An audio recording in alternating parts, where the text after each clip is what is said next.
We are a show that is all about integration. We're bringing people with disabilities and people that don't have a disability together, enjoying life here in the Pewaukee area. We all have different abilities. Here at AbilityMKE Now, we dive into this topic of diverse abilities, showcasing a variety of aspects of ability-related topics. So the concept of disability does have quite a wide range of possibilities, right? Could be talking about physical or mental disabilities, the deaf and hard of hearing community, blindness, chronic pain, mental health diagnosis, goals of substance use reduction. There's a huge, wide variety of possibilities with this. We all know people who are affected in some way, some shape, could be us. So we are here to bring everybody together and to talk more about these topics. And we have some awesome guests that are joining us again here tonight. I'm going to first of all bring in our lovely DeVa. We have Denise Vargas of Live Createdly joining us tonight, and I'm excited for a piece that she's going to bring to us and introduce to everybody. So I'm going to pop this over to Denise. Welcome aboard, hon.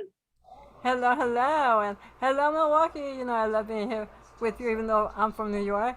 But you know what? Because of Zoom, we are all connected. So awesome. And actually, that makes me happy. And this is August, which is the month of happiness, believe it or not. So, and because, as Sue mentioned, we are always talking about challenges and um, as a person with a disability, first of all, I'm always happy. Happiness is in my DNA. So when someone tells me that they're bored or they're not happy, or like I try and find out what the underlying reason is. Because first of all, there's always something to do.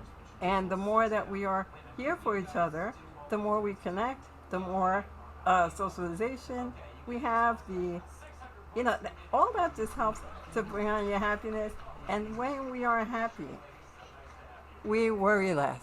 We are uh, able to function better. We even our pain. For those of us that deal with chronic pain, just being in a happy mood really just shifts your energy and your state of mind, which then brings you to mindset, right? So happiness really is um, a state of mind. And Edwin Edinburgh has this great quote that I love, and just thinking about it makes me happy. And I might be paraphrasing here, so forgive me, Edwin, if you listen to this later on. But he says that do not allow the past or the future rob you of the present. And how true it is that the present is a gift, right? It's called the present because it is a gift. And it makes me happy to know that we have the ability to really shift our mindset. And I'm just happy that I know all of you. That in itself has made me ecstatic. And again, anything that I can do to help anyone be happier and shift their mood and get their happy on, I'm all for it. So, and you know what? When we go around later on, I'd love to know what makes each of you happy. So, it makes me happy to be here with you. Back to you, Sue. What a great question. I think that is a perfect introduction here to say, what is it that makes you happy? So I'm going to bring in Aaron. I'm so glad Aaron is joining us tonight. Aaron, can you come on and join us and say hello to everyone and talk to us a little bit about what it is to you being happy? What is it that makes you happy? Aaron, welcome. Oh, so really honored to be here again. Related to the question about being happy is I love being myself. I mean, everyone can be themselves. If the world actually sets restrictions, we break it and we actually be true to ourselves. I think that's one thing that I and actually everyone can be still happy on that part because you're being true to yourself. There's no regrets, there's no restrictions. You're able to innovate just like I am doing right now. I like myself to be like a polar bear. For example, you can see I'm here like I love bringing like things that can really represent me and really share my thoughts through it. Because in life itself, there's nothing much more precious than being happy itself. Because happy is a state of mind. Happy is more like we can turn things around. We can spread happiness around to people who might be feeling down, and that's a very big empowerment factor. Many people fail to realize that happiness is not a given. Happiness is a gift. And when you have this gift of happiness, it's contagious. It's just like laughter. But we do have a session, I remember, in an organization in XMP that they always have this laughing session whereby we laughed and we share the laughters to everyone. That is just only like a couple of minutes, but that couple of minutes may mean eternity to some people because they have never tried it. They may feel happy for the first time in their lives or for a while. So for those of you out there who wants to think about happiness, maybe a given to some people, it's not. It's something that you can really find within yourself. Being true to yourself and start being passionate about the things that you like to go for in life. Just like what Denise has mentioned before earlier on, the past and the future shouldn't rob you from your present because the present is a gift. Happiness is also a gift in that aspect. So that's all for the sharing here. That's excellent. I love what you said there, that happiness is not a given. Happiness is a gift. That's tremendous.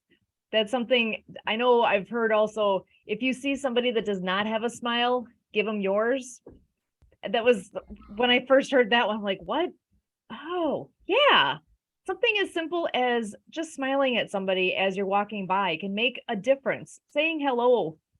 I mean, it's reaching out and showing even that little bit of caring. It may be the smallest gesture on your part, but you never know where the other person is at, and that could make a huge difference for them with wherever they may have been at that point in time. So I think that's brilliant. I love that.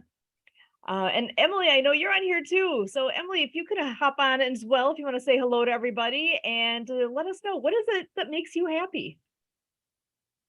Hi everybody, I'm Pewaukee. I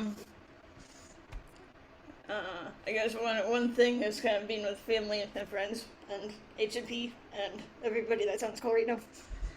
So, I mean, just kind of, I agree with what Denise and Aaron said. But going along with it, I mean,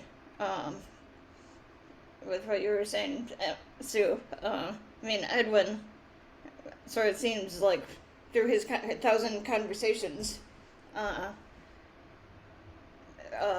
like help somebody not commit suicide. And that's kind of happiness too. So that's kind of what I have to say. Awesome. Yeah, we don't realize what an impact we can have on another person. And yeah, can you imagine having the title of CHO, Chief Happiness Officer? I think that's a pretty cool thing. So it is a real deal. I mean, that's something. Actually, this Saturday we're getting ready to help out at an event that's taking place in Landon, Wisconsin. So local to it's just a couple miles from where we live here. That is a suicide prevention awareness event. So it's a 3K walk. We're actually part of the Optimist Club, and with what our role is, basically we're part of the hospitality. We're going to be handing out waters and helping people with what's going on at the walk. But the fact that this even exists that's one of those things that kind of, if you really think about it, kind of pops you between the eyes a little bit, like, wait, we actually have to have something, an event to bring awareness to this critical piece of suicide. I mean, it is amazing. I've been actually kind of surprised just how prevalent the topic has been in my circle in the last, I'd say, year or so. Because I know with Brian Gibson and what he's done with Hope Stock, that he just had an event that they had just had, and then just their overall goals with what they're doing at at his location, that's part of the purpose there too, is to help veterans as they're transitioning from military life to civilian life, and that's a real deal about where are people at with the topic of suicide. So happiness is something that a lot of people, I think, just take for granted. You don't really think about it until there's a reason to. And the fact that this month is that is a topic and a reason for a conversation, I think, is brilliant. And with that, I'm going to pop this over to Kurt. I want to bring you in to say hello and to share with us, what is it that makes you happy? Kurt, over to you. All right. Well, I guess first of all, excuse me, pardon me. In consistency with the show and being involved in radio, I obviously have a little bit of craving attention. So having people like all of you out there providing me attention is fuel to happiness. But an important note in all of this is, as we mentioned, the work of Edwin Edeberry and happiness as a default position, and happiness as a skill. Happiness, has that opportunity to be driven by, again, saying a default position or kind of a countenance. And, so we're a member of Optimist International, and there's the Optimist Creed. And, obviously it helps that when we're around people that... Hello, I'm finally here. All right, Rose Onama. Rose, we were just talking about, The one and only Queen of the Nile. Yes. So Sue is just asking me, what makes me happy. And so now that you're on, we can announce that I'm happier now that Rose is on. So Rose, how are you doing? And how is happiness? I am good. I am happy. I have a story to tell you. Whenever you're ready, when you let me know when I can do that. I've shortened it to just a minute. All right, or so. we are ready, Rose. You are our official storyteller here at AbilityMKE All Now. right. Oh, do I love storytelling? One of the things I wanted to, I connect with people through my storytelling, and I like to teach people how to do storytelling instead of angry words. My grandma who died at 105, she always used to tell us when we did something bad, instead of calling a person out by name, she would tell the story of an animal that had that same characteristic. So that way you will listen as a child and not be offended and shut your ear off. Anyway, so I learned to do that, but I also learned how to involve people who can't tell long stories. They tell their own stories. And that's one of the things I'd like to do, is organize a time like that, where one person starts a story and reaches a certain point and stops and gives it to somebody else, and that person tells the story from their perspective. And that way, you can get to tell a whole night of storytelling. But storytelling is a very good way of getting rid of tension for yourself and telling people about yourself without feeling self-conscious. Of course, me, I never feel self-conscious. I like to do storytelling. But, today I was thinking how blessed I am. Because 16 years ago, this July, I had a major stroke that left me paralyzed on half my body on my left side. Before this, I was like a dancer. I paid for my undergraduate degree by running AAU track for Illinois. And I was pretty good too. They paid for everything for my education. And now I'm older, I'm over 60. I'm closer to 70 than I am to 60. So, I'm always thankful. Like I say, it's better. And I used to teach dance professionally and dance a lot myself. But I realized, what? I gained so much more from being physically disabled and being in a wheelchair than I lost. One of the things again is my dignity in that I stepped off the stage because I was sick, not because I was too old and I got pushed off. That's what happens in the dance world. Anyway, and I continue dancing, so I'm getting ready to teach people to dance in wheelchairs. You don't have to be wheelchair bound. You can be an older person or somebody who has hip issues or feet issues. You know, I have a student who loves to dance too. She is Puerto Rican, and I taught her how to do some African. Of course, you know, Puerto Ricans have a lot of African moves in their dancing, like any Latin American or Caribbean music does. And, you know, so I like to teach that. I have so many things I want to do. That's why I never allowed even my spinal cancer that put me in my chair finally to bother me. I escaped that. I'm 12 years cancer free. I escaped heart transplant 6 years ago by 4 months. So I am very blessed, you know, and so now I never look at things negatively. Much has been given to me, much has been taught to me. I want to teach other people how to fight for themselves. And, you know, I love a good fight. And I take my physical challenges here as a fight, a very good fight that I'm winning, you know. And I want to take anybody along with me. Even if you're not physically challenged, come along with me and learn how to do it so you can teach somebody else. You know, as I say, each one teach one. And that's the best policy to have. But I have a whole bunch of things I'm doing, and I'm so blessed to have met up with Kurt. You know, Kurt, you have really helped me. As we say in my language, uje kogwe. That means my brain is burning. You have lit a fire. Well, I'm constantly thinking of, I'm trying to make a collaboration for us with Linda's Sculpture Garden so we can have a center stage on, you know, our disabilities, our abilities, actually. And so I will really be very happy for everybody to join me and work with me, and we all work together and make it an event that nobody will forget. That's it. And that's perfect. We've actually been talking a bit here about August being the month of happiness, and that this is a piece that makes you happy. How perfect is this? I love that what you bring here, and that your passion is contagious. I love what you're all doing with all this.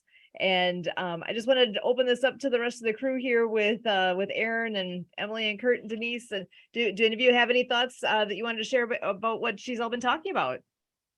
Well, first of all, I love your grandma. How awesome is that? You know, I love people, you know, who go past that typical age barrier that people have this image of. You know, if anyone that knows me knows that I'm all about age is just a number, you know, and just like fine wine, the more you age. Hallelujah. Absolutely, absolutely. I love that. So, yeah, happiness. Let's just be happy, right? Let's make each other happy. Let's just have more fun in life. Live, laugh, love. Awesome. And Kurt, did you have anything else with that? Oh, to me, you know, it immediately brings, you know, the force of empowerment.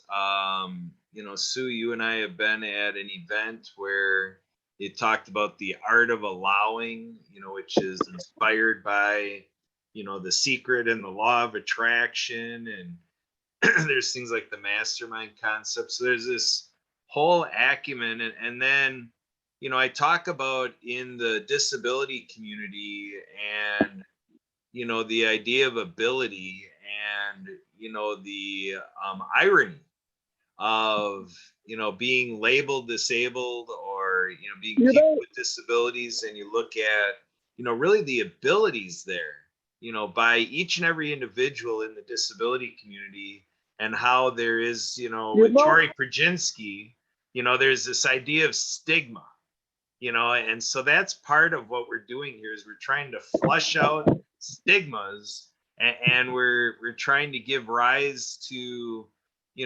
maximizing the potential in this art of helping people be the best versions of themselves. And the disability community brings us the strong concept of self-determination. So it's really turning to people with disabilities as the guides, of how we can get more out of life. And I tout people with disabilities as masters of ability. And if we create this heightened alertness and this demolition of barriers mentality, that's what you and I did, Sue, in the World of Water Skiing. We just totally changed the paradigm, and it's kind of like water skiing's for everybody. We're going to get everybody skiing, the inclusion of water skiing campaign. And through that energy, we more than sextuple the access to the sport of water skiing. And so this is what Rose is hearing from me, is that we're going to get her did. Right, Emily? Yeah. Yeah. And you know what? I was thinking, instead of calling ourselves disabled, we just call ourselves ability challenged.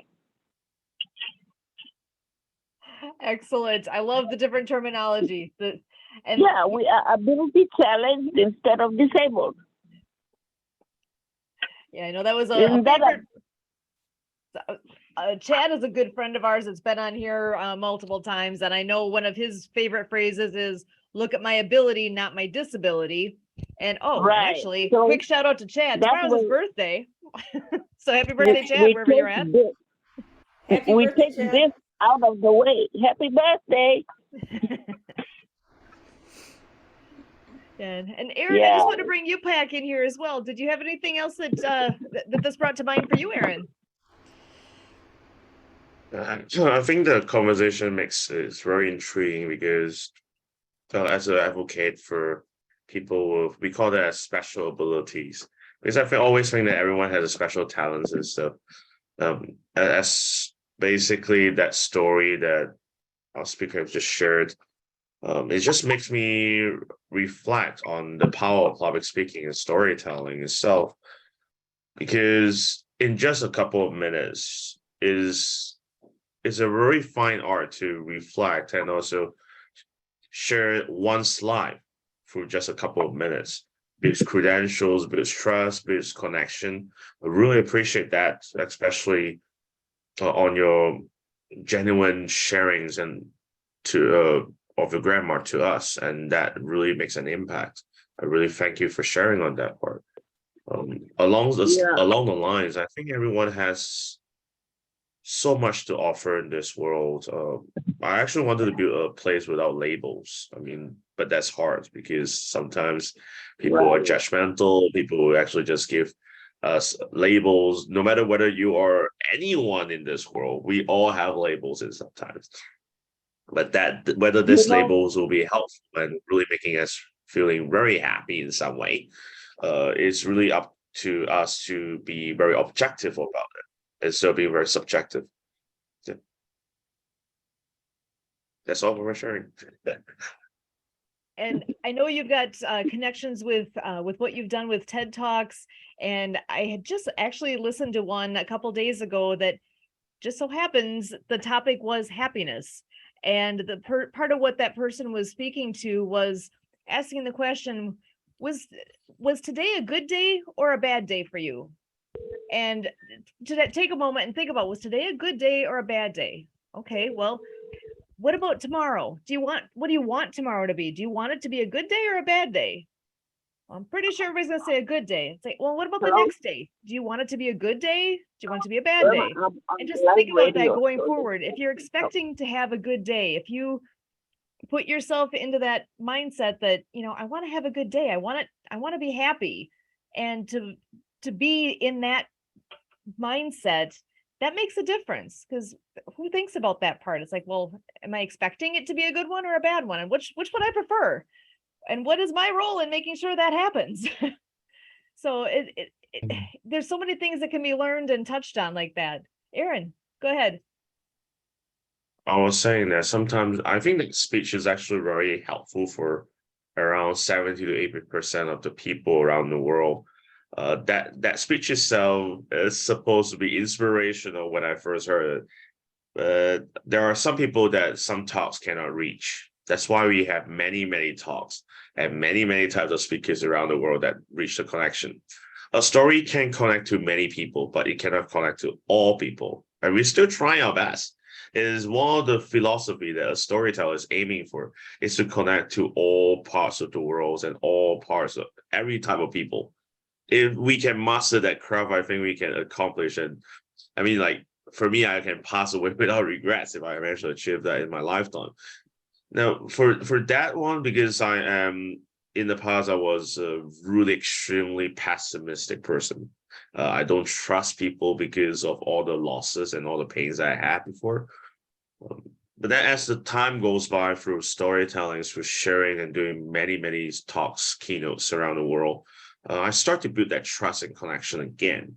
And that to me is not about thinking about whether today is like a good day, because every day to me is like a so-so day. But then at least the last day that I have, I wish to be a happy day for people around me instead of mine. I wish that people can see that my passing might be something that it doesn't mean that it's cheering them up. I mean, like at the very least, it doesn't make them cry. But that's one thing that I want to go for. So happiness, as I mentioned, it's not given as a gift that you can still give on. I'm trying my best to be happy, despite all the busy schedules and work life. It's more like a challenge of balance. But yeah, thank you for allowing me to share this thought. Awesome. I appreciate that, Aaron. And with Denise bringing this topic forward of happiness, I so appreciate that concept. And I know we touched earlier on the optimists and that there is this Optimist Creed. I'm just going to take a moment as we're closing to actually read the creed to you so that you know what that's about. So the Optimist Creed. So Optimist International is a great organization. And here is what we read at each meeting. Promise yourself to be so strong that nothing can disturb your peace of mind. To talk health, happiness, and prosperity to every person you meet, to make all your friends feel that there is something in them, to look at the sunny side of everything and make your optimism come true, to think only of the best, to work only for the best, and to expect only the best, to be just as enthusiastic about the success of others as you are about your own, to forget the mistakes of the past and press on to the greater achievements of the future, to wear a cheerful countenance at all times and give every living creature you meet a smile, to give so much time to the improvement of yourself that you have no time to criticize others, to be too large for worry, too noble for anger, too strong for fear, and too happy to permit the presence of trouble. And with that, I can't thank you all enough for what you've done and what you bring to this show with the stories, with all the parts and pieces that we are here together. We are AbilityMKE Now. And for Kurt, Emily, Denise, Aaron, and Rose, I'm Sue, and we thank you.